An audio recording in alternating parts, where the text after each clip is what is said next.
hibou, bon, il y a ces choses-là. Alors, on peut reprendre le fichier hein, qu'on a envoyé, sur lequel Corinne a un peu à regarder, à détailler. Alors, on va y revenir. On va y revenir juste sur le fichier. Je vous ai mis donc la valeur numérique du Hamas. Alors, Corinne a oublié, mais c'est elle qui me l'a fait remarquer que le Hamas. Voilà, le Hamas, c'est ceux qui veulent détruire Israël. Hein, le Hamas, c'est exactement le même mot. Et donc le mot Hamas, ça veut dire, donc je crois qu'elle l'a dit, mais on peut le redire, du faire mal, agir avec violence, brutaliser, dépouiller, dévaster. Et ça, on trouve ça, le mot Hamas, c'est la première fois qu'il intervient. Alors j'ai fait toute une. La première fois qu'il intervient, c'est donc c'est en Genèse 6:11. C'est au niveau quasiment du déluge, où il est dit que la violence s'était développée sur toute la terre et que donc le Seigneur il allait envoyer le déluge. C'est la première fois qu'il intervient. Je vous expliquerai plus tard quel sode il y a là dans ce que j'ai fait. Voilà. Donc cette violence donc se ramasse qui est à l'intérieur même donc du mot hibou. Alors le hibou c'est un oiseau qui est considéré comme impur. Hein. Il est hors de question de manger un hibou. Ok. Alors l'animal en lui-même c'est un animal, hein, c'est comme le serpent. Voilà, c'est pas donc c'est pas l'animal qui est, c'est juste donc le symbole. Bon, elle a dit donc voilà donc et le taressom, c'est donc tu muselleras, hein, c'est-à-dire tu fermeras, tu empêcheras de parler. Donc la valeur numérique de taremas, donc du hibou, c'est 508. Et 508, c'est 4 fois 127. Et si vous vous rappelez, la valeur numérique de 127, c'est Tsalav. C'est-à-dire que il n'y a que ceux qui connaissent les dimensions de la croix qui peuvent contrecarrer ces puissances spirituelles représentées par le hibou. Donc ça veut dire que ce sont des choses très fortes et donc voilà, il faut être conduit pour s'attaquer. Mais il faut le faire. On verra comment, quand. Ça, c'est pas un problème. Alors, bon, elle a parlé des valeurs donc des mots qui sont sortis, qui ont exactement la même valeur que le hibou. Donc vous savez que donc ça parle. Alors il y a un mot donc qui m'a fait tilt, c'est rouquette. Donc les statuts, les ordonnances, Exode 27, 21, vous avez tout dans le tableau. Donc ça me renvoie. Donc c'est une lutte, comment dire, qui est spirituelle, mais qui ne peut se faire que par la parole. C'est-à-dire la parole de Hachem. Les rouquettes, c'est les lois, les ordonnances. Donc nos vies, hein, pour être vraiment ces guerriers, doivent se régler sur les ordonnances. Alors, un autre mot qui fait 508, c'est Moussavit, qui est dans Exode 39, 13, qui veut dire enfermé dedans, entouré. Et donc, c'est exactement, donc on va le voir, donc le but de ces puissances, c'est d'enfermer dedans, c'est-à-dire empêcher la connexion avec les autres. C'est clair, donc vous avez, alors peut-être vous dites, ouais, je sais, je ne savais pas, mais c'est clair que c'est ça. Donc c'est une des techniques démoniaques donc pour détruire les êtres humains. Donc c'est de les enfermer dedans. Donc vous voyez, le hibou, c'est pareil que enfermé. Puis donc charar, qui est noir, chercher le négatif. Donc Lévitique 13, 21. Donc c'est même, on peut dire charar pour un poil noir, pour des poils noirs. Et le poil symbolise l'onction, symbolise ce qui est revêtu sur toi. Donc le hibou, ceux qui sont dans cette dimension démoniaque sont revêtus de négativité et donc sont hyper toxiques au niveau spirituel. Et donc là, il ne faut pas lutter. On ne lutte pas, là, on s'éloigne. Donc c'est quelque chose à comprendre. Quand il est parlé d'une onction, le poil c'est signe de l'onction, la barbe d'Aaron par exemple c'est donc signe de l'onction, donc l'huile, les cheveux sont signe de l'onction, les femmes qui ont les cheveux c'est l'onction de gloire, ainsi de suite, ainsi de suite. Donc le Seigneur il te demande pas, alors j'ai pas le temps de vous démontrer ça, tu t'éloignes, ça sert à rien, ça sert à rien, ça veut pas dire que tu as peur. Ça veut dire que si en face de toi, tu as un espèce de ouin dans le négatif, tu t'en vas. Tu discutes même pas, tu t'en vas et tu vas le sentir. Puis tu as le mot Reresh, qui est un tesson d'argile avec lequel Job se grattait. C'est le même mot et qui veut dire aussi, c'est la racine, veut dire magicien. Donc Lévitique 15-12, c'est-à-dire il faut comprendre que ces gens, c'est pour ça de plus en plus je crois et je vais vers ça, il y a beaucoup de personnes qui sont plus adamiques ou qui sont, j'en sais rien ce qu'elles ont fait. Écoutez bien, ce mot-là, le tesson d'argile, elles prennent plaisir à ce que les êtres humains ils aient du mal. C'est une dimension qu'on ne réalise pas trop. Elles prennent plaisir, c'est leur vie de faire du mal aux autres. Pas des disputes, du mal. Vraiment le mal. Et donc, pareil, c'est spirituel et ça rejoint donc la notion du hibou. Donc, le tesson d'argile, là, magicien. Et le magicien, ça veut dire qu'il trompe par le mensonge.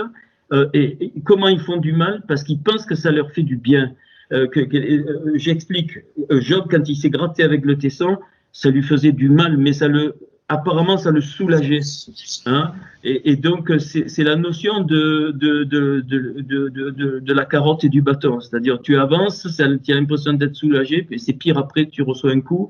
Tu avances, tu as l'impression de soulager, c'est pire après. Et ces gens-là, ce sont soit des psychopathes, mais pour moi, les psychopathes dans cette dimension sont des gens remplis de démons. Il ne faut plus avoir de mots, il ne faut plus avoir de peur de déclaration. C'est très clair. Donc, ces puissances-là ne t'épargneront pas. Voilà. Alors, après, Meraélet, donc Meraélet, c'est tout ce qui est profane. Mais le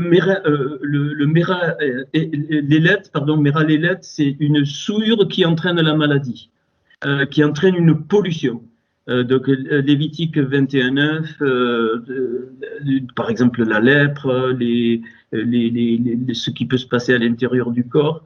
Et ce qu'il faut comprendre, je n'en ai pas encore parlé, je crois, en tout cas pas tous. Le mot corona, qui concerne ce nom qui a été donné, qui n'est pas gratuit, le mot corona veut dire tomber malade, mais dans l'esprit. Ce n'est pas une maladie physique. Et aujourd'hui, je vais peut-être vous choquer, je vous dis que ce virus n'existe pas. Vous pouvez le recevoir. Vous en recevez des choses que vous croyez comme des conneries, comme des... Il n'existe pas. C'est une maladie mentale qui est déclenchée par... j'ai parlé de la 5G, qui est déclenchée par des techniques psychologiques démoniaques pour faire peur aux gens. Il y a des gens qui tombent malades, qui ont les signes de cette pseudo-maladie parce qu'on leur a fait peur. Point final. C'est une maladie de la peur. C'est une peur généralisée dans le monde entier et les gens tombent malades. Mais le virus, ça, j'ai eu encore 1 ou 2 nuits où le Seigneur m'a montré, il n'existe pas. C'est du mensonge. D'ailleurs, je ne sais plus qui me l'a dit, on n'a pas réussi à le localiser, impossible. Un virus, tu arrives au bout d'un moment. Donc, il n'existe pas pour moi. Et le mot corona est utilisé dans Ecclésiaste, je crois, j'ai pas eu le temps de prendre la référence, où il est dit, où l'Ecclésiaste, il dit qu'il est malade, mais il est malade dans l'âme et que ça entraîne une maladie dans son corps. Il emploie le mot corona. Alors, je vous signale que Macron, hein, comme on l'a vu déjà, c'est Mekeren de la corne et Keren, c'est corona. C'est le même truc. C'est exactement les mêmes lettres. Donc, voilà. Et donc, tu sais que tu peux, enfin, je ne vais pas vous l'apprendre, mais tu peux tomber malade par la peur, tu peux tomber malade parce que tu es persuadé qu'il y a vraiment quelque chose de grave. Tu peux, voilà. Et tu vas me dire, ouais, mais il y a des gens qui ont eu des troubles dans les poumons, tout ça. Alors, je vous dis que ça déclenche, cette chose-là, ce que j'ai reçu, c'est ça. C'est que ce truc qui n'existe pas, et par la peur, par d'autres mécanismes, ça déclenche des maladies qui sont dans la personne. Déjà, qui sont en attente, parce qu'on a tout, hein, on a toutes les maladies, et on a toutes mais elles ne se déclarent pas. Tu peux avoir, voilà, par exemple, le cancer, c'est rien du tout. Hein. Le cancer, c'est juste un tout petit dérèglement qui fait que les cellules bonnes n'arrivent plus à lutter contre des cellules mauvaises. Mais tout le monde en a des cancers dans le corps. Ce sont nos cellules mauvaises et la santé, c'est l'équilibre entre les cellules bonnes et les cellules mauvaises. Mon corps, il combat. Ce qu'il faut comprendre, la stagnation, ce n'est pas de Dieu. La stagnation, elle est mortelle. C'est le contraire de la vie. C'est pour ça que tu respires, ça tourne. C'est pour ça que ton sang, il tourne. Parce que le fait d'être en mouvement, ça te permet d'éliminer les choses et de donner un équilibre. Et les cellules, c'est pareil, elles bougent, tout bouge. Quand tu prends un verre, à l'intérieur, si tu savais, ce n'est que mouvement. Tu ne peux pas le voir, mais ce n'est que mouvement. Donc le mouvement, il est fait pour nous purifier, pour nous pour être donc en équilibre. C'est pour ça qu'on a découvert que le sport était bon pour la santé, ainsi de suite, c'est tout. Mais ça, la Torah, elle le révèle. Je vous dis, c'est une maladie psychologique, vraiment. Et il y a plein de placebos. Il y a des gens même qui sont morts et qui sont allés aux urgences, mais ils n'avaient rien dans la pathologie, rien. C'est pour ça qu'on leur souvent rentrer chez eux. On ne veut pas les soigner, mais c'est normal. Enfin, on ne veut pas les soigner. Et je pense que certains ont compris, mais c'est pas mon propos ce soir. Donc ici, donc voilà. Puis la même valeur pour le hibou A égalote, on voit un peu les effets que ce hibou y fait. A égalote, c'est les veaux. Hein. Alors c'est pareil que cercle. Le mot égalote, on peut traduire char rond, mais égal, c'est le hagol. Hagol, c'est le cercle. Vraiment, on trouve ça dans Roi 7.23, le cercle dans lequel j'ai montré, je suis en train de préparer un truc, tu obtiens pi dans ce passage. C'est le cercle. Et c'est-à-dire, donc, la caractéristique des puissances spirituelles du hibou, c'est que tu tournes en rond. Donc, tu tournes en rond, c'est-à-dire que tu ne t'en sors pas. Et regarde ce qui se passe au niveau sociétal, à tous les niveaux, tout le monde, les gens, qu'est-ce qu'ils font? Ils vont se faire éjecter. Pourquoi? Qu'est-ce que tu entends dire? Ils disent, mais pour s'en sortir, parce qu'on tourne en rond. Ça fait 1 an et demi qu'on tourne en rond. Mais pas c'est spirituel, c'est le principe du hibou. Hein, donc, tu tournes en rond, tu t'en sors pas, tu es dans un cercle. Il y a que le Seigneur qui peut, évidemment, toi en obéissant, que le cercle puisse s'ouvrir. Et alors, pourquoi tu tournes en rond? Parce que je ne sais pas comment vous le démontrer, enfin, je ne sais pas comment vous le dire, je l'ai déjà dit, mais nous sommes un arbre, on va le voir, nous sommes un arbre. La Torah me dit que l'être humain est un arbre. Et un arbre, c'est l'équilibre entre l'énergie circulaire et l'énergie linéaire. Donc, l'énergie circulaire est nécessaire pour exercer une force, ce qu'on appelle en physique les forces j'ai plus le nom, pas les forces d'inertie, mais quand tu tournes quelque chose, bon, j'ai le bout de la langue. C'est pour ça que la Lune ne tombe pas sur la Terre. les forces centrifuges. Donc voilà, quand quelque chose tourne, il y a une force qui s'exerce entre l'objet et donc le centre de rotation, mais cette force, elle doit être équilibrée. Elle est équilibrée par quoi? Sinon la Lune tomberait sur la Terre. Elle est équilibrée par l'énergie linéaire, c'est-à-dire la vitesse droite. La Lune, il n'y avait pas l'attraction de la Terre, son centre, ou si nous, la Terre, n'avait pas l'attraction du Soleil, eh bien, tu la lances, elle va tout droit. C'est l'énergie linéaire, mais elle se perd. Elle se perd dans l'infini. Et donc, l'énergie circulaire, c'est l'énergie qui fait qu'il y a un équilibre entre la force centrifuge et l'attraction. Donc, il y a une force qui tire la Lune vers l'extérieur et la force d'attraction de la Terre qui la tire à l'intérieur, et ça fait l'équilibre, elle tourne et elle est en bonne santé, entre guillemets. L'homme, c'est pareil. Et un arbre, les racines de notre vie, suivant Jérémie 17, sont dans un torrent d'eau, et ce torrent d'eau, c'est la présence de l'esprit. C'est tout. On doit être abreuvé, on doit être nourri de la présence de l'esprit, donc par sa parole, et ainsi de suite, ainsi de suite. Et la deuxième chose, on doit foncer. Ça, c'est l'énergie linéaire. Et quand tu fonces, quand tu es en mouvement, tu te perds pas parce que tu es équilibré par l'énergie circulaire. Tu as les bases, et donc l'arbre est le symbole de l'équilibre entre l'énergie circulaire et l'énergie linéaire. Je vous dis ça parce qu'on verra.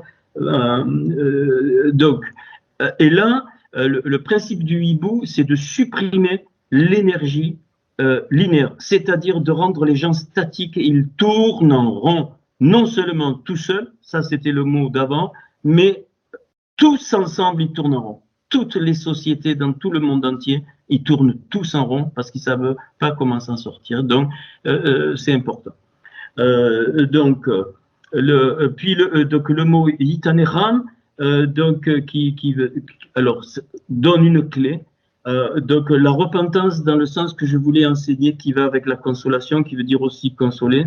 Donc, la seule solution, c'est un peu l'introduction que j'ai donnée, c'est que de remettre la couronne sur notre Seigneur, non seulement de façon symbolique, mais de façon concrète. Tu es mon roi, toi seul es mon roi. Ce n'est ni un gouvernant, ce n'est ni un ami, ni mon épouse, ni mon mari. C'est toi mon roi. C'est ça la vraie repentance. Et c'est une clé qui va nous faire tenir, enfin qui va même nous libérer de ce hibou. Ce hibou, il est général, hein, ne pense pas que c'est lié qu'à la France, non.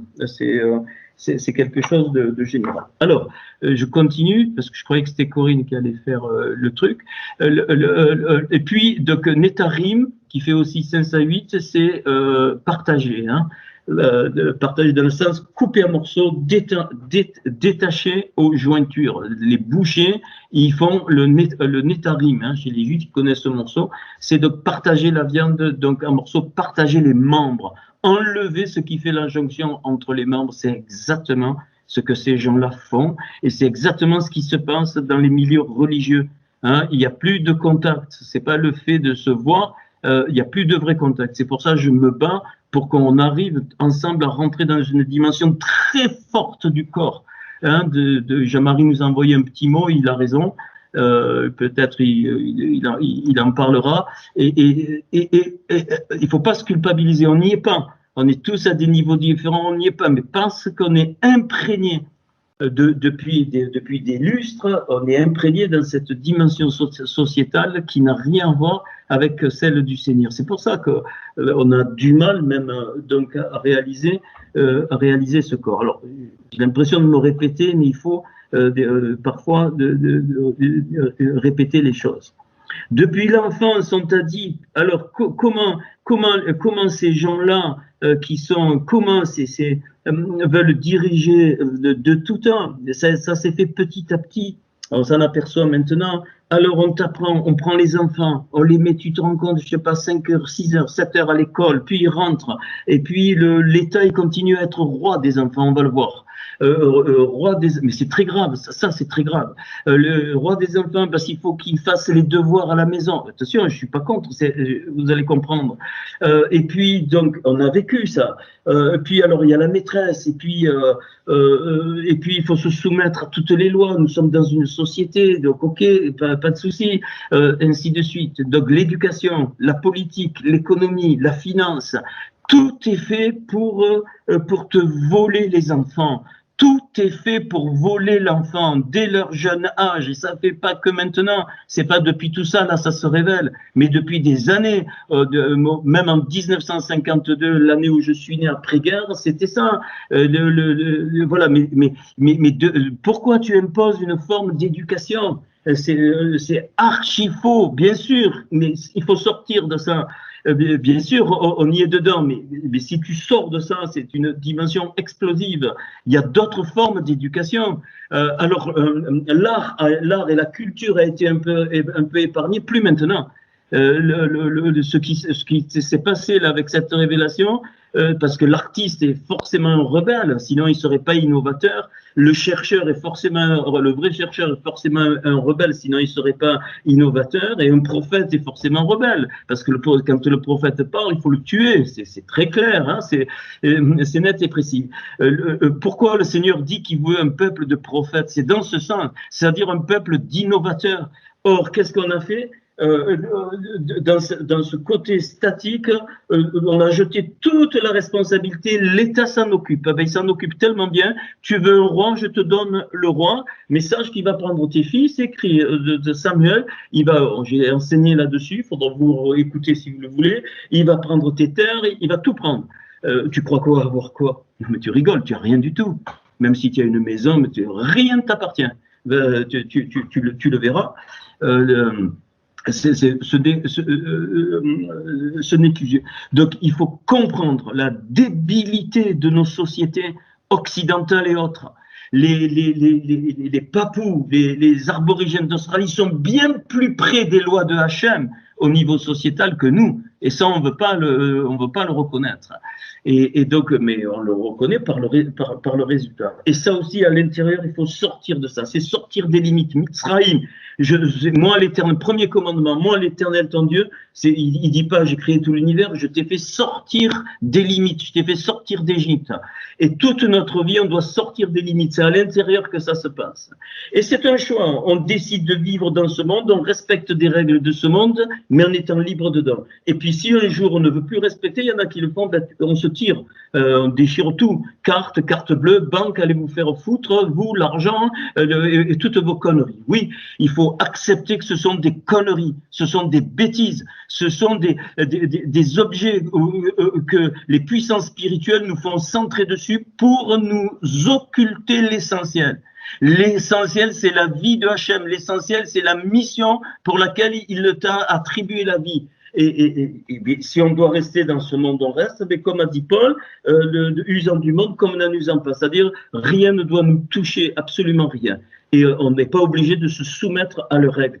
Même ceux qui ont des enfants, s'ils peuvent aujourd'hui, s'ils peuvent les éduquer comme ils veulent à la maison, ils le font. Même si c'est interdit, il est où le problème? Eh bien, on verra. Pourquoi? Parce que c'est un des points, on va le voir, c'est un des points fondamentaux, les enfants.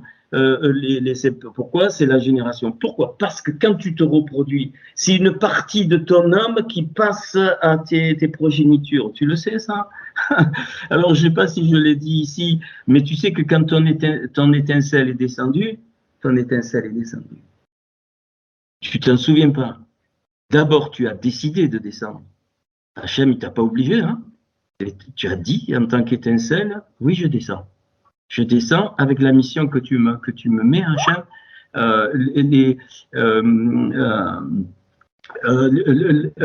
avec la mission que tu me donnes. Et puis, le Seigneur, il dit, tu as accepté, pour cette mission, regarde, je te octroie ce père et je t'octroie cette mère. Parce qu'ils sont parfaits, c'est moi qui les choisis, ils sont parfaits pour la mission pour laquelle tu dois être façonné.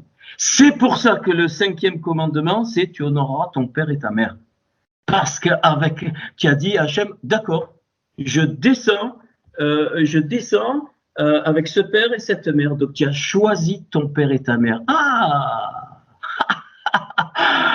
Aïe, aïe, aïe, que c'est beau. C'est à l'inverse des conneries qu'on entend. Ouais, j'ai pas choisi ma famille, j'ai des problèmes avec ma mère, j'ai des problèmes. Tous, on a eu. Mais quand tu rentres dans cette dimension de la Torah, pas de moi, hein, c'est une révélation que Hachem m'a donnée, c'est magnifique. C'est-à-dire, c'était absolument les deux canaux parfaitement conçus pour la mission que tu as acceptée, pour laquelle tu es descendu. Et donc, tu es né de ton père et de ta mère. Ils ont cru qu'ils ont fait l'amour. Mais non, il n'y a pas aucun hasard. Le hasard n'existe pas. Dans Hachem, quand est-ce qu'on peut comprendre ça? Le hasard n'existe pas. Tu entends? Rien n'est au hasard. Et c'est merveilleux. Et tu vas dire, ouais, mais mon père, il était ici. C'est un mystère total. Alors, honorer son père et sa mère, ça ne veut pas dire accepter tout d'eux, non, parce qu'eux aussi, ils dévient. Mais ça veut dire, les honorer, ça veut dire, ben, Seigneur, tu les as choisis avec mon accord avant que je descende, et c'était le mieux pour moi, pour la mission que tu m'as donnée. Il fallait que je sorte de cet homme et de cette femme, et il n'y en a pas d'autres sur la terre, parce qu'ils sont uniques, qui t'ont donné tel que tu es. Et donc c'est pour ça que les enfants n'appartiennent pas au gouvernement, les enfants n'appartiennent pas à la politique, les enfants n'appartiennent pas aux banques, les enfants, ils appartiennent à Hachem, même ils n'appartiennent même pas aux parents. Et tu montes autant que tu veux, les parents n'ont été que des canaux pour leur donner la vie. Et c'est les parents qui les sanctifient, qui les mettent à part, parce que Dieu les a choisis pour les mettre à part. Mais ils ne t'appartiennent pas en tant que possession. Hein, tu veux le meilleur pour eux, tout ça. Et donc, c'est une dimension. Mais vous savez, quand le Seigneur va revenir, le tri, il y a un tri qui se fait. Pas moi, hein, c'est écrit en toutes les lettres. Et je me demande si ça ne fait pas partie de ces choses. Mais jusqu'où tu vas nous demander avant ton retour d'aller, Seigneur? Jusqu'où? C'est-à-dire qu'à un moment donné, je ne sais pas, attention, hein, ce n'est pas du tout pour le moment, mais est-ce qu'il faudra tout laisser? Tout, il garde tout. Alors tu vas dire, je ne sais pas, on va voir, en tout cas c'est, Seigneur m'a, enfin, voilà, je vais dans ce sens. Donc, détacher les jointures, enlever les jointures pour qu'il y ait l'impossibilité de vraie communication d'un membre à l'autre. Et donc, le corps, il ne peut pas vivre, hein, c'est pas possible. Puis le mot sera, abondance, excès superflu. C'est notre dimension que le hibou donne. C'est de faire croître. Alors, bien sûr, on a vu la puissance de maman, jamais assez. C'est jamais assez. C'est jamais assez. Tu vois pas les gens? Jamais assez. Jamais assez de vacances, jamais assez de bouffe, jamais assez de ci, jamais assez de là, jamais assez de trucs, jamais assez. Ça vient du hibou. C'est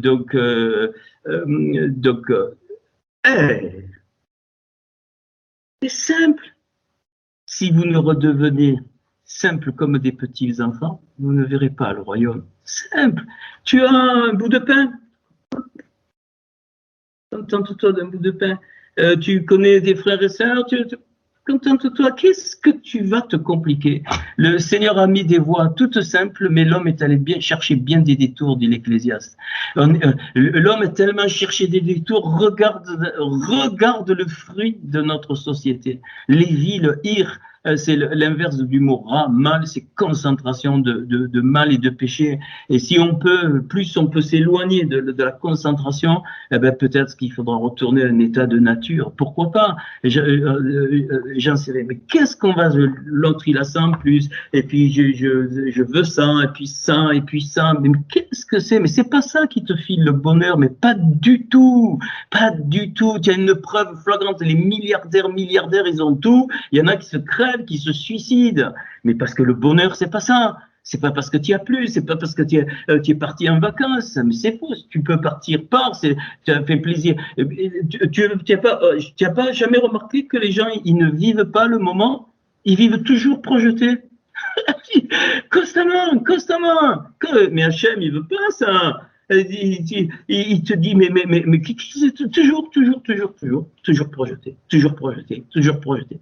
Tout est fait comme ça. On projette pour les études, il faut avoir les diplômes, machin. On projette pour avoir ci, donc on fait des trucs à la banque. On projette. Bien sûr qu'il y a des projets, mais quand ils viennent de H&M, ils te détruisent. Pardon. Alors, puis le mot guérécha, répudié, jeté dehors, divorcé, chassé, bien aimé. À un moment donné, on sera chassé. À un moment donné, on sera chassé. Le Seigneur l'a vécu, donc si on arrive au temps dans lesquels je crois qu'on rentre à grands pas, ok. Et enfin, donc le mot razziata, razziata qui veut dire diviser, couper en deux. Donc je pense à ce passage. Je pense à ce passage où le Seigneur il dit je suis pas venu mettre la paix dans une même maison, mais la division. Et bon, et c'est quelque chose qu'il faut accepter parce qu'elle est de fait et elle sera de fait. C'est pas toi qui va, ça va se faire. Je vous donne ces éléments parce que il faut qu'on avance dans cette notion du corps. Je vais revenir donc sur le hibou et voir un petit peu donc les petites révélations que le Seigneur m'a données. Mais avant ça, je voudrais vous montrer quelque chose. Donc, alors c'est Corinne qui m'a donné la puce donc à l'oreille.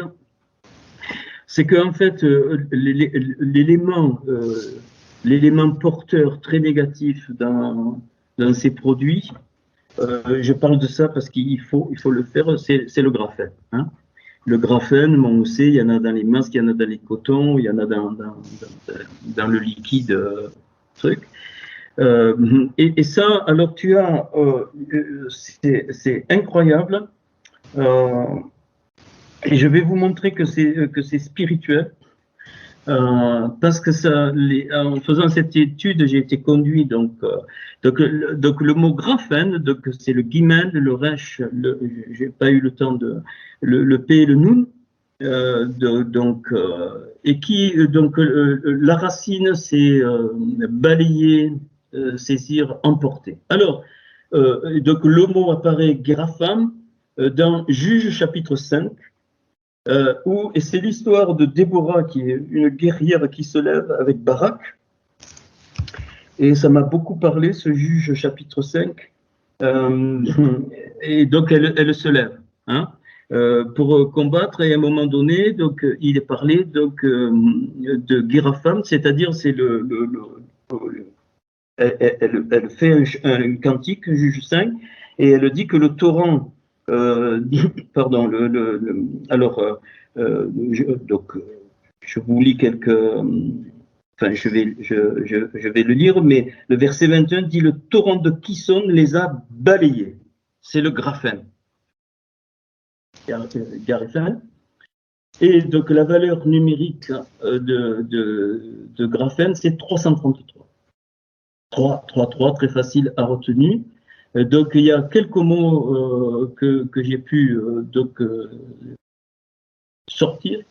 D'abord, le mot rochera, Genèse 15-12, fait 333, qui veut dire obscurité. Le mot les choses, qui veut dire pour puiser, Genèse 24-13, donc pour puiser, c'est-à-dire pour prendre. Puis, donc, il y a le mot qui fait Genèse 15-11, Pégari, cadavre. Pégari, cadavre. Donc, et Genèse 46-21, donc, le mot Ashvel, c'est-à-dire donc feu, un mauvais feu. Ashvel, donc c'est un mauvais feu, c'est-à-dire un feu qui vient d'une imposition.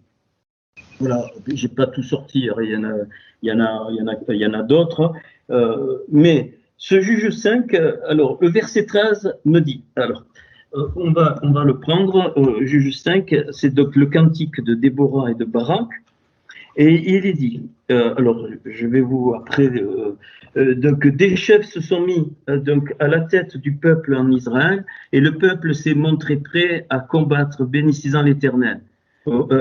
Donc ils se sont montrés prêts à combattre. Roi, c'est-à-dire gouvernant, même tout, tu mets tout ce que tu veux. Écoutez, prince, prêtez l'oreille. Je chanterai, oui, je chanterai à l'Éternel.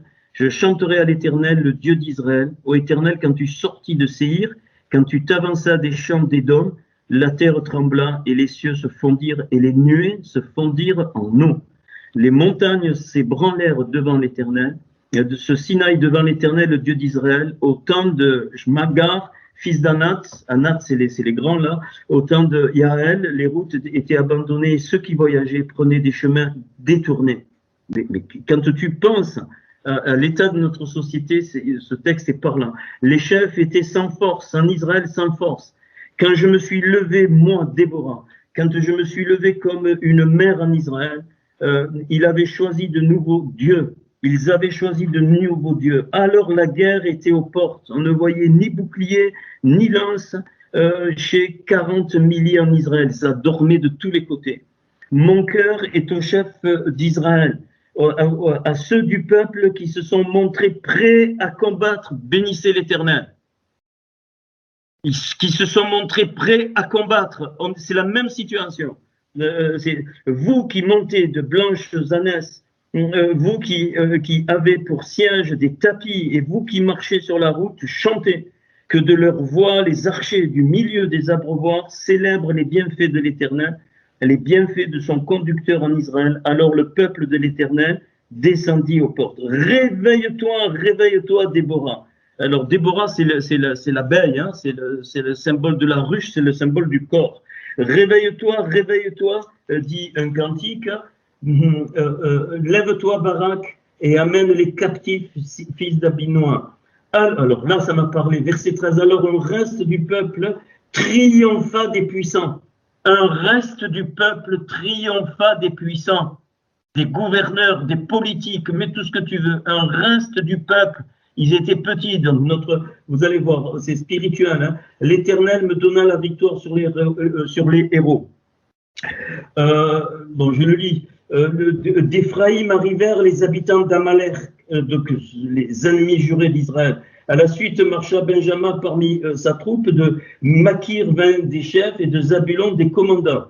Les princes d'Issachar furent avec Déborah et Issachar suivit Barak. Il fut envoyé sur ses pas dans la vallée près des ruisseaux de Ruben. Grandes furent les résolutions du cœur. Grandes furent les résolutions du cœur. Sans résolution du cœur, pas de combat, pas de victoire. Pourquoi? On va voir. Pourquoi es-tu resté au milieu des étables à écouter le bêlement des troupeaux au ruisseau de Ruben? Grandes furent les délibérations du cœur. Ça veut dire quoi? Ça veut dire, ouais, on voit, mais on ne bouge pas, on délibère. Non, il faut aller, regarde, Galade, au-delà du Jourdain, n'a pas quitté sa demeure. Pourquoi Dan s'est-il tenu sur les navires? Aser s'est assis sur le rivage de la mer, il s'est reposé dans ses ports. Zabulon est un peuple qui affronta la mort, et Nephtali de même sur les hauteurs des champs. Donc, on doit devenir des Zabulons et des Nephtali. Zabulon, c'est le sabre. Et Nephtali, c'est l'esprit de destruction contre le mal. C'est ça qu'elle dit. Et donc les rois vinrent et combattirent les rois de Canaan à Tanak, aux eaux de Megiddo. Ils ne remportèrent nul butin, nul argent. Écoute ça. Alors moi j'ai une autre version. Il est dit dans ma version. Donc des cieux ont combattu, de leur sentier les étoiles combattirent contre Sisera. Voilà. Il est dit, moi, dans la version, enfin presque le mot à mot en hébreu, les astres ont pris part au combat. Le verset 20. La vraie traduction, c'est ça. Les astres ont pris part au combat et les astres, dans leur orbite, ont fait la guerre à Sisera. Et Sisera, donc c'est une puissance spirituelle à qui on doit faire la guerre ensemble. Sisera, son nom, c'est, alors il est deux fois sa mère. Hein, donc, c'est-à-dire, donc, il est deux fois puissant parce qu'il entraîne le chaos et l'extension. Sisera, ça veut dire déploiement, champ de bataille. Donc, chaos et extension, c'est exactement ce qui se passe. Donc, le combat, il est spirituel, bien aimé. Et donc, il faut aller dans ce sens. Donc, et le verset 21, le torrent de qui sont les a balayés. Eh bien, la valeur numérique de ça, donc c'est-à-dire Naral, c'est le torrent, Kison, c'est les mêmes lettres que Yeshua, que le salut. Donc, Kison, ça fait 466 et Naral fait 888, 554. Et là, 554, c'est exactement la valeur de l'expression, ce qui sort de la force de Yeshua. Donc, notre combat, le combat va être mené centré sur la croix, centré sur les évangiles. C'est-à-dire, je vais vous donner tout à l'heure, incroyable. Et donc ça m'a renvoyé à Genèse 6,14 où il est parlé le bois de gopher, c'est les mêmes lettres que graphène. C'est les mêmes lettres que la racine de graphène. Le bois de gopher fait 553. Tu enduras de bois de gopher 553. C'est quoi? Donc c'est l'homme avec l'âme. C'est Etzi Gopher. Gopher, c'est le bois, c'est qui était enduit dans les cellules de l'arche, c'est-à-dire c'est l'âme, la nefesh qui est dans nos cellules à nous, bien-aimés. L'arche, c'est la représentation de l'homme adamique qui n'est pas touché dans ses cellules. C'est le bois de Gopher, ça fait pile 554 comme donc la valeur de ce qui vient de la force de Yeshua. Et le graphène, donc le graphène qui rentre, ça fait 553. Donc, ce produit, cette saloperie, c'est bien pour toucher ce qui est dans nos cellules, c'est-à-dire le bois de gopher, c'est-à-dire c'est pour toucher notre nefesh. Vous croyez pas, je m'en fous. Pardon de vous dire ça, parce que qu'est-ce qu'il vous faut? Même une démonstration, certains, voilà. Ok, donc Sisera est une puissance spirituelle qui entraîne le chaos et l'extension. Donc typique de ce que nous a dit au niveau de la conséquence de ces sauterelles qui piquent, c'est-à-dire c'est mondial, c'est l'extension et le chaos total. C'est pas par hasard que donc on a les mêmes valeurs qui sont. Alors, alors, je sais pas comment je vais faire, mais alors si maintenant on prend le deuxième fichier, je vais essayer d'aller doucement. Donc alors ça a été par ça a été un peu par, enfin un peu même beaucoup par révélation, mais enfin il y a une logique. Donc le fichier 2, j'ai réécrit le mot hibou, donc en rouge jaune, hein, sur la ligne 6, donc le tav, le ret, le mem et le samer. Et d'un coup le menu tav, je dis mais quelle est la puissance, la divinité spirituelle mentionnée par la Torah, qui commence par un tav, et je crois que c'est la seule, il faudra que je vérifie, Tammuz. Donc la première lettre du hibou, c'est donc Tammuz, et Tammuz veut dire, on peut le traduire par reste de vie, un reste de vie. Et donc, elle est mentionnée dans un seul passage, Ézéchiel 8,14 explicitement. Et dans Ézéchiel 8,14, le Seigneur, il montre une vision, enfin, Ézéchiel 8, il montre une vision à Ézéchiel, il lui dit, viens voir, qu'est-ce que tu vois? Alors, il dit le parvis, enfin, l'entrée de la porte du parvis, je vais pas le lire, c'est trop long, hein. Il lui dit, qu'est-ce que tu vois? Un trou, rentre. C'est-à-dire qu'il lui dit symboliquement la muraille est percée. La muraille du corps, de ce qu'on appelle l'Église, la muraille du peuple d'Israël, la muraille des Juifs, elle est percée. Et donc, quand la muraille elle est percée, l'ennemi rentre. Et qu'est-ce qu'il voit? Pourquoi il rentre? Il rentre. Et là, qu'est-ce qu'il voit? Au parvis, le parvis est souillé, les 70 anciens se prosternent devant des figures de toutes sortes de reptiles sur les murs. C'est 70 anciens. Et deuxième niveau, puis rentre dans le lieu saint, la porte de la maison de l'Éternel. Et là, qu'est-ce qu'il voit? Les femmes qui pleurent Tammuz.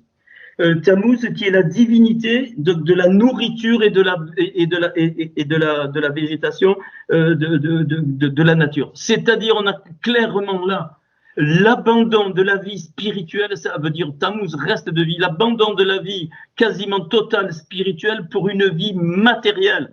La déesse de la nourriture, et ça parle à notre société et de la végétation. Elle pleure Tammuz, c'est-à-dire qu'elle le veulent absolument qui devienne donc une idole.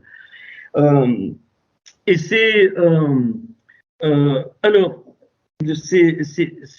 Okay, je continue. Le parvis intérieur, puis de la maison, il voit 25 hommes, il les nomme de tous les anciens, qui tournent le dos au temple, et 25 et qui se prosternent devant Tammuz. C'est-à-dire, ça, les 25, c'est là, je vais vous dire, la valeur numérique 26 de Yod et Vavé. Là, on est presque, on est dans l'épisode de la tour de Babel où les hommes tournent le dos au temple, c'est-à-dire ils tournent le dos à Dieu parce qu'ils ont la prétention de toucher le 26 alors qu'ils sont à 25. Et 25, c'est le chiffre de la séduction.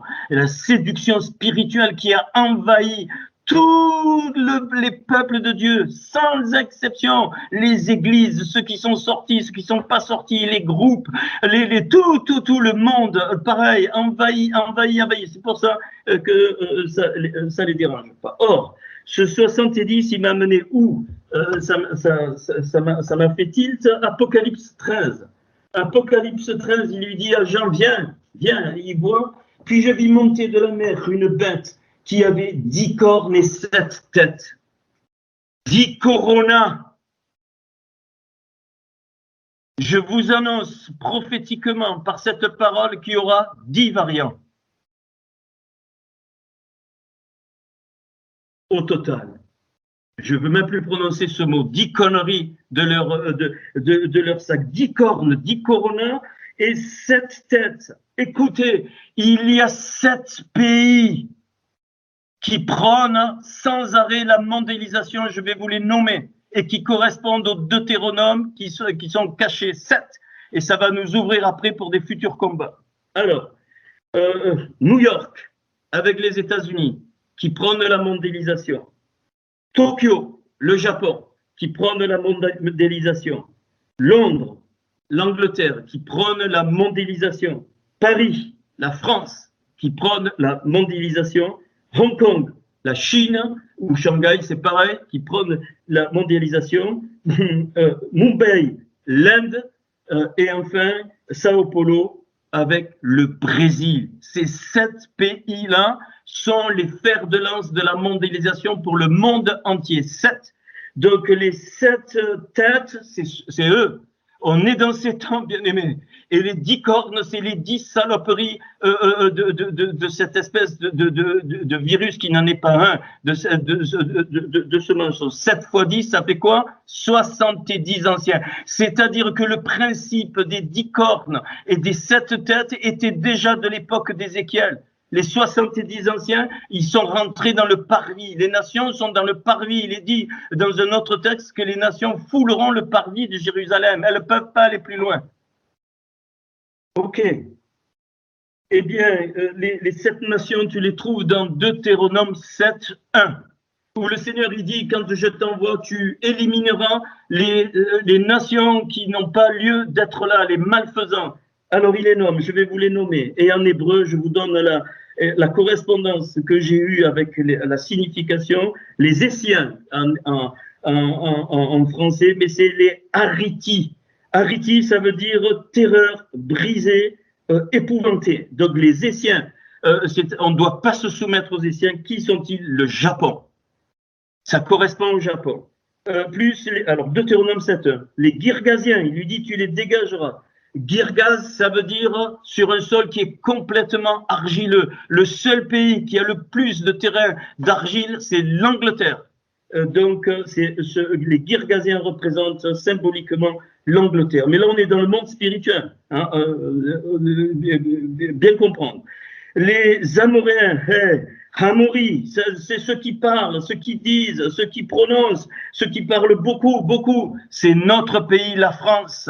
Donc, il va falloir dans les combats briser toutes les langues des informations, briser toutes les langues de mensonges, briser tout ce qui vient de Hamori, c'est-à-dire ceux qui racontent, ceux qui disent sans arrêt que des mensonges, bien aimé.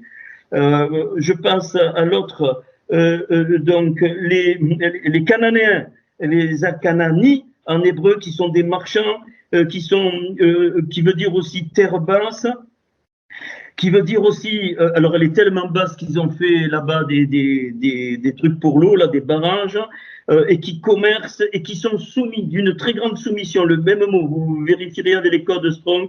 Donc ça, c'est la Chine. La Chine qui sont aujourd'hui devenus le premier pays du monde dans les marchandises, dans la soumission, dans le commerce et dans le trafic.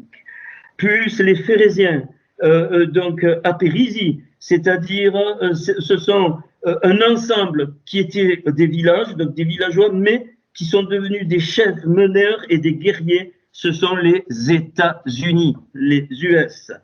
Plus les Zéniens, donc c'est-à-dire les Éviens, les Arrivis. Donc c'est un ensemble qui vivent comme sous des tentes. Qui vivent mal sous des tentes. Ce que ça veut dire, donc, Arrivib, c'est l'Inde. L'Inde qui est complètement, qui vit sous des tentes, c'est symbolique évidemment. Et enfin, le dernier, les Jébusiens, c'est-à-dire à Ébouzi.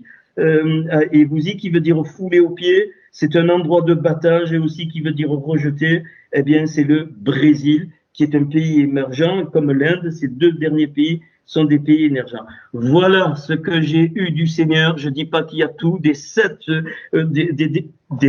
têtes qui sont en fait ces pays qui prennent la mondialisation pour introduire les 10 coronas.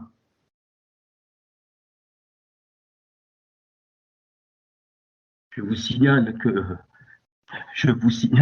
que les noms, on a parlé je ne veux même plus prononcer leurs conneries de noms inventés, ils sont voulus ces noms, ça marque les gens, tu le sais, c'est spirituel. Je te le montrerai un autre moment. Je ne veux plus prononcer ces mots à la noix. On a parlé du truc anglais, du truc indien, du truc brésilien, tiens, comme par hasard. Vous avez eu le temps de noter les 7 nations? Parce qu'on va, d'un autre temps, hein, quand le Seigneur va nous conduire dans la prière, il va bien falloir s'occuper de ces choses-là. Hein. Chacune de ces nations, donc ont des têtes, c'est-à-dire des princes, et c'est au corps, au reste, comme dit Déborah, c'était le reste du peuple, un petit peuple qui a démonté un tas de rois. Déborah, elle a eu le courage, je ne sais pas pour rien que c'est une femme et que son nom veut dire abeille. Déborah, c'est la parole, hein, la parole guerrière, hein, qu'elle a aidé Barour, c'est la bénédiction. C'est la brara. Donc, il y a une association entre la bénédiction et la parole guerrière. Déborah, c'était une guerrière. C'est pour ça que je me bats, vous devez vous lever dedans. Rien que le fait de ne pas se laisser faire, de ne pas accepter, tu deviens un guerrier, une guerrière. Et c'est pour ça que je me bats avec le fait qu'on doit être un, Érad, on va le voir, un, ensemble, je vous en prie. Je vous en prie, quand un souffre, l'autre, il doit souffrir. Parmi nous, on ne doit pas être égoïste. On a trop été élevé dans ces sociétés de débiles. Et c'est pour ça que le Seigneur dit, tu laisses aucune de ces 7 nations, tu les dégages. C'est le pays que je te donne. Et les êtres adamiques que nous sommes, nous prendrons le pays de ceux qui ne sont pas adamiques et qui doivent être dégagés. Je reviens sur Tammuz. Tammuz, qu'est-ce qu'elle fait? Regarde. Parce que j'ai fait toute une étude, mais je ne peux pas tout donner, c'est impossible. Hein. Tammuz, elle va s'attaquer à quoi? Enfin, il va s'attaquer à quoi? C'est un prince spirituel, à quoi? Il remonte tellement haut comme la tour de Babel, à Bereshit, le premier mot de la Bible. Regarde, pourquoi? Parce que le premier mot qui finit par Tav, c'est une complétude, c'est Bereshit. Bereshit bara Elohim. Et le deuxième, le mot. Et Tammuz, elle a la prétention, c'est pour ça que je te l'ai mis en bleu, colonne 1 en bleu, Bereshit, tu le vois, et le Tav, il est commun, enfin, il est commun, pour montrer la symbolique, Bereshit, donc, et avec le Tav en rouge sur la colonne 1, Tammuz. Ok. La deuxième entité, Acte 7, le livre des Actes, chapitre 7, verset 43, il dit, mais ça suffit, vous avez porté la tente de Moloch et l'étoile du dieu Renfant. Et Moloch est mentionné dans le Lévitique. Il nous dit que Moloch souille mon sanctuaire. Donc le mot souiller, c'est téma, c'est touma, c'est boucher. Donc tu vas voir pourquoi. Le mot, pardon, tu as souillé et profané mon saint nom profané, c'est Ralel, c'est-à-dire enlever la louange. Moloch, c'était une divinité auquel les Israéliens donnaient les enfants à brûler à mort. Moloch, c'est les mêmes lettres que Meler, roi. Je te l'ai mis sur le fichier.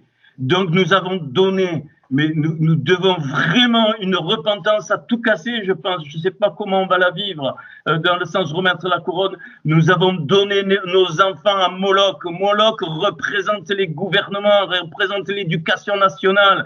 Nous les avons massacrés, c'est pour ça qu'il n'y a plus de générations qui suivent. Nous ne transmettons plus nos gènes parce que nous les avons donnés à Moloch, et je me mets dedans. Parce que nous n'osons pas, même aujourd'hui, nous n'osons pas les retirer de ces horreurs. Il faut que ça en arrive jusqu'où?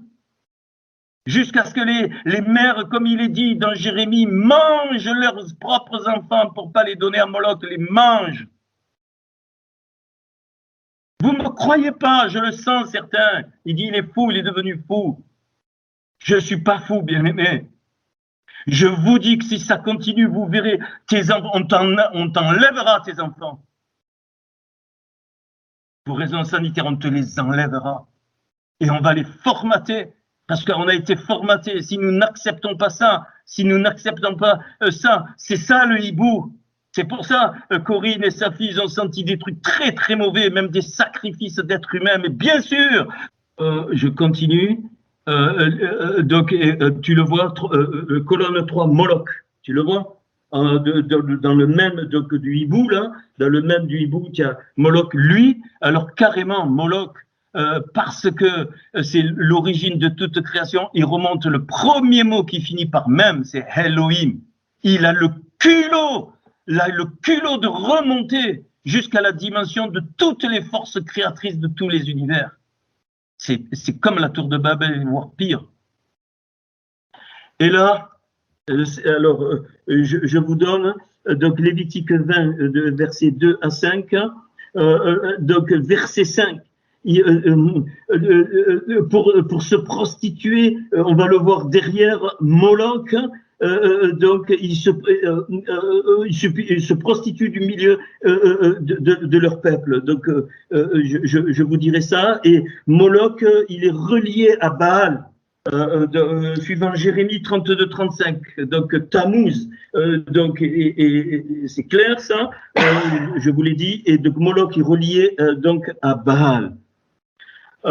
Qu'est-ce qui va faire qu'on va être des victorieux? Il y a deux hommes qui apparaissent quand quand Yeshua est transfiguré, et je pense que c'est les deux hommes qui vont apparaître dans l'Apocalypse, qui vont mourir, ils vont donner leur vie. C'est pas eux qui vont revenir, mais c'est les étincelles qui vont venir dans le peuple. C'est Moshe et Eliaou que j'ai mis en vert bleu, Moïse et Élie. Moïse, c'est la dimension de Moïse, je vais vous dire comment, qui va pouvoir contrecarrer et détruire Tammuz, et c'est la dimension d'Élie, le confrontateur, qui va confronter les prophètes de Baal, là je ris pas, hein, qui va littéralement pulvériser par le feu Moloch. Moloch, il donnait les enfants par le feu. C'est pour ça qu'Élie, il a confronté les Baals par le feu. Bien aimé, si c'est qu'un message pour t'en gargariser, je veux dire, je ne ferai jamais plus de messages comme ça, hein. Jamais plus. Ça ne m'intéresse pas.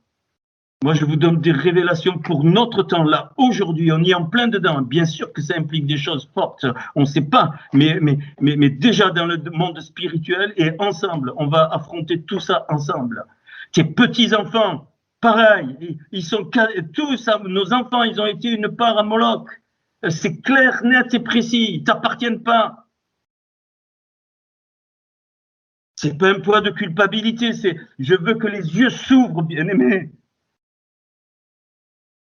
Moi, je dis qu'il y en a assez de cet égoïsme, de ce qu'a fait Tammuz, le dieu de la nature, le dieu, ouais, j'ai la bouffe et j'ai tout ce qu'il faut, parce que tu peux inclure, tu vas en trouver des trucs. Et Moloch, on n'a plus de génération. J'ai vu une famille musulmane tout à l'heure sur la plage, 7 enfants. Les femmes françaises, elles font tout juste un demi-enfant.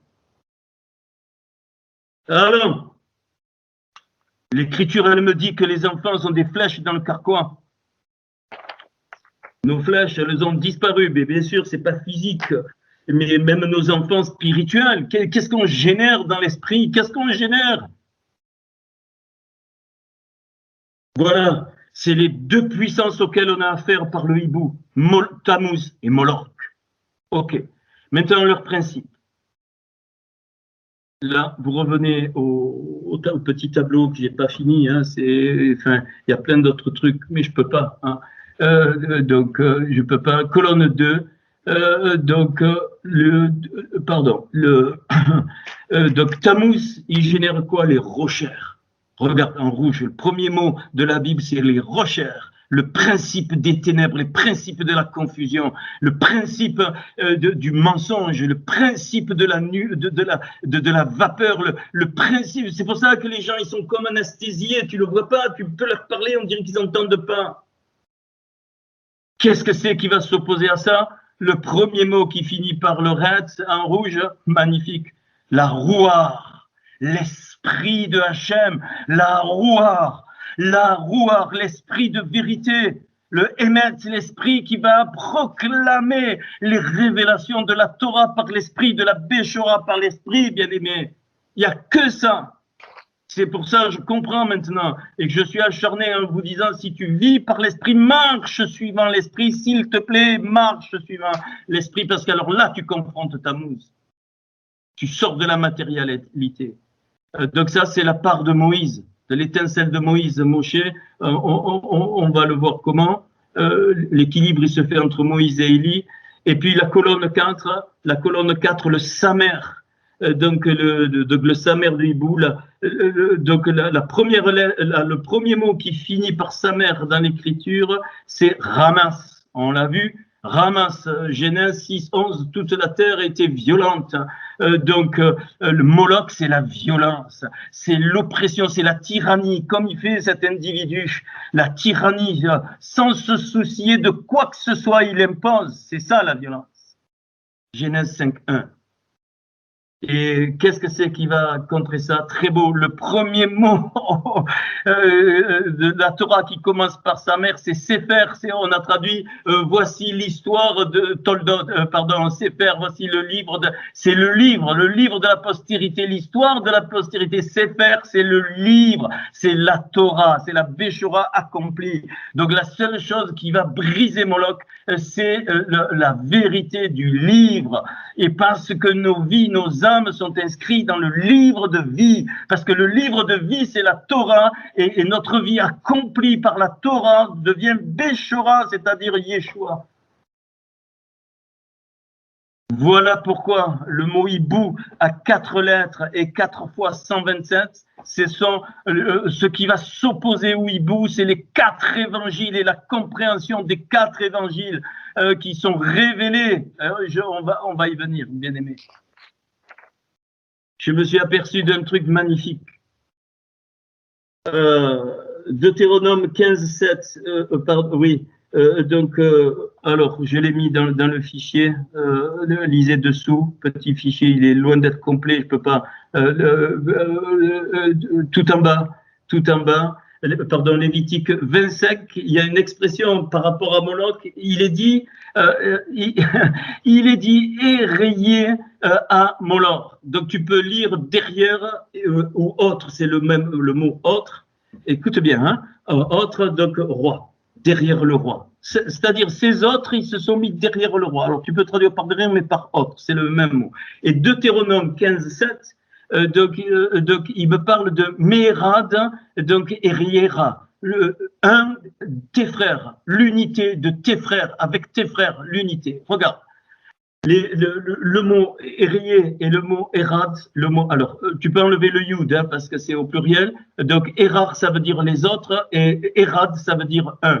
Alors on ne le voit pas là-dessus, mais vous me faites confiance. Le Dalet de Erad de Deutéronome 15:5, alors tiens, deux lettres communes, le Aleph et donc le Ret, ok. Et pour la tradition juive dit que pour que le Dalet qui est un Dagesh, c'est-à-dire un point, eh bien, quand tu enlèves le point, il devient un resh. Donc, le RR, c'est le Erad dans lequel tu as enlevé du Dalet, qui est une porte, la porte de l'humanité, la porte de l'âme, tu as enlevé le Dagesh et c'est devenu RR, l'autre. Tu sais ce que c'est? C'est le Dagesh, le point représente toute l'âme. C'est le Yud de Yérida, de ton étincelle représente toute l'âme. Quand tu l'enlèves, tu enlèves les 5 parties de l'âme, ça te transforme en les autres, c'est-à-dire ceux qui n'ont plus d'âme. C'est le but final de toute cette connerie qu'on est en train de vivre, c'est de transformer les êtres humains, enlever le point du Dalet pour qu'ils ne se fassent plus Erad avec les frères, mais qu'ils fassent Erar, c'est-à-dire les autres. Et ils suivent qui? Moloch. C'est-à-dire les générations, les enfants que Moloch mange, il mangera les enfants et les petits-enfants, ils n'auront plus le point, ils n'auront plus l'âme, ça va être des robots, des transhumains, bien-aimés, ils n'auront même plus la conscience qu'il y a un Dieu qui existe. C'est ce que le Seigneur m'a montré. Et ça va être progressif, c'est-à-dire que le point, il va se vider petit à petit. Et sans s'en apercevoir, l'âme va se vider petit à petit de sa substance. Et ça sera, il ne leur restera absolument que le fait de pouvoir vivre, c'est-à-dire une part très petite de la néphèche pour qu'ils soient comme les animaux. Ils n'auront même plus de rouard, bien aimé, ils n'auront plus de sentiments. C'est très grave, je vous dis. Et c'est pour ça que David, dans le psaume 23, qu'est-ce qu'il dit? Quand je passe dans l'ombre de la vallée de l'homme de la mort, le Hérad, c'est-à-dire tu diras en face de mes ennemis, en face des autres, je ne crains aucun mal, en face des autres. C'est ça qu'il est en train de... Vous vous rendez compte ce que la Torah révèle? Elle révèle nos temps. Si tu restes adamique, les autres, ils pourront pas, ils seront, ça ne me regarde pas, parce qu'ils seront plus des êtres humains. Ils suivront Moloch, ils suivront le roi. C'est dans le verset, tu le vois. Alors, et je finis maintenant. Et je pense que je voulais qu'on déclenche, mais je ne crois pas, on va voir, sauf si vous le sentez. Donc, face à ce hibou, en français, hein, donc ce tarimas là, il n'y a que, je vous ai dit, les 4 évangiles. Regardez, donc l'évangile de Matthieu, qui la royauté fondamentale. La royauté va détrôner, regarde, il va détrôner Moloch et Tammuz. Le même et le tav, c'est dans Matthaï, qui veut dire ma mort. Donc à la croix, le Seigneur, il a accompli cette victoire. Matthaï, l'évangile de Matthieu, ça veut dire ma mort. Regarde sous tes yeux, tu l'as, le même et le tav, c'est le début de Moloch et de Tammuz. Et donc c'est la royauté. C'est pour ça que notre repentance, elle, c'est pas dire je te demande pardon, non. Notre repentance, c'est apprendre à remettre la couronne sur notre Seigneur dans tous les domaines de notre vie. Tous sans exception, tu as pas, tu n'as plus aucune revendication devant le roi des rois. Ça ne veut pas dire que tu ne peux pas lui parler, plus rien. Ça veut dire, je veux le fil à plomb de la conduite de ton esprit, parce que l'heure est trop grave. Voilà. Donc l'évangile de Matthieu, relis-le si tu as envie. Ça va être la clé pour détrôner ces deux puissances qui sont contenues dans le hibou. C'est pas pour rien que ce fumier, il fait partie de ce club qui est un club satanique. Ils doivent même faire, j'en sais rien, je peux pas affirmer des sacrifices d'enfants, ils doivent même tuer des gens. Mais c'est grave, très grave. Et ne dis pas, mais c'est pas possible dans notre France. Mais si, bien aimé. il y a eu déjà des gens ils ont été même tués quand ils ont révélé. Même au Vatican, il y a des sacrifices d'enfants, tu le sais ça?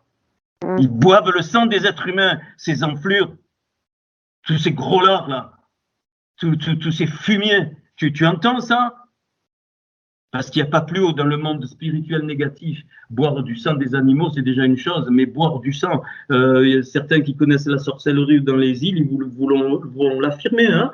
Les sorciers, il faut qu'ils boivent du sang des animaux. C'est pour ça qu'ils tuent des poules, des chèvres, de toutes sortes. Mais là, c'est le summum, boire le sang d'un être humain et le tuer de surcroît. Ça veut dire que tu donnes une force à Satan, tu es incroyable. Bien aimé, le but, c'est pas de vous faire peur, hein. Pas du tout. Ok. Donc, puis les deux Samers, donc les deux Samers remontés dans le tableau, là, donc le Samer qui te dit donc, le livre évidemment, donc l'accomplissement de la Torah, mais surtout le Hamas, c'est-à-dire la violence, eh bien, elle va être détruite, ça c'est le principe, par le service à son prochain, c'est-à-dire l'évangile de Marcos et l'évangile de Lucas, Luc représente l'humanité et le Marcos représente le service du Seigneur malgré qu'il était le Machia. Et pour nous, c'est deux clés, donc le service du prochain. D'où je me bats pour qu'on fasse Hérad, bien aimé. On ne peut pas rester dans une indifférence entre nous. En tout cas, il faut que ça avance. Il faut que ça avance. Je me battrai jusqu'au bout. Il faut que ça avance. Je vous l'ai déjà dit, téléphonez-vous, appelez-vous, envoyez-vous des mails. Moi, je le fais, n'attendez pas qu'on le fasse. Prenez des nouvelles, quelque chose, plusieurs le font. C'est important. Tu es mort, tu vas bien. C'est important, bien aimé. C'est pas des détails. Eux, ils épargnent aucun détail. Qu'est-ce que vous attendez pour vous bouger? Aujourd'hui, avec eux, même moi j'appelle des fois Jean-Marie, hein, il est en Belgique avec WhatsApp, et alors tu le sens, tu appelles, bien sûr. On est là comme des bons Français, super, je vais le déranger. Même la nuit, tu peux m'appeler, je te l'ai déjà dit. N'importe qui d'entre vous m'appelle, je réponds si je suis réveillé.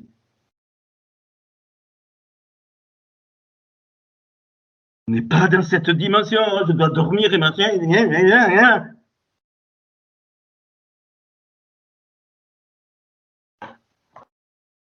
Et tu te rends compte, la révélation dans ce message? Je veux que vous le réécoutiez avec les textes. C'est très fort, bien aimé. Là, tu n'as pas affaire à des petits démons. Moi, je ne peux pas m'attaquer tout seul. J'ai eu 3 nuits la semaine dernière, je vous l'ai dit, où le Seigneur m'a utilisé. J'ai confronté les yeux de ce type. Et l'autre, ça m'est arrivé il y a 2 jours, Schwab, pareil. Hein, mais il va y avoir la victoire. Mais là, c'est une histoire du corps. Le hibou, c'est pas quelque chose d'anodin. Il rit. Ils rient, les gens qui font, mais tu crois qu'ils te voient pas dans le monde spirituel? Ils te voient, mais ils peuvent rien faire parce que tu as tant que Hachem il met sa protection jusqu'au jour où il peut l'enlever. Parce que dans l'Apocalypse, il est dit qu'une partie des saints vont mourir. Hein. C'est écrit en toutes lettres. Et quand Jean il dit, mais qui sont-ils ceux-là? Il dit, c'est ceux qui viennent de la grande tribulation. Ils ont donné leur vie parce qu'il y en a certains qui vont comprendre au dernier moment. Bien aimé. Je ne sais pas comment, je sais plus comment faire. Et enfin, donc le Yohanan, le Ret, donc face au rocher, aux ténèbres, ben c'est l'esprit. Yohanan, on le sait. Jean, je vous ai fait les 17 chapitres, relisez-les. Jean, c'est la spiritualité, c'est l'aigle. C'est la spiritualité, c'est-à-dire les choses de l'esprit sont impossibles. C'est lui qui parle le mieux des choses de l'esprit. C'est ça qui va détrôner Moloch et Tammuz. Tu as peur? Alors écoute, si tu as peur, je crois que tu as un problème. Hein? Quelle peur? Rien. Qu'est-ce qui peut t'arriver? Rien.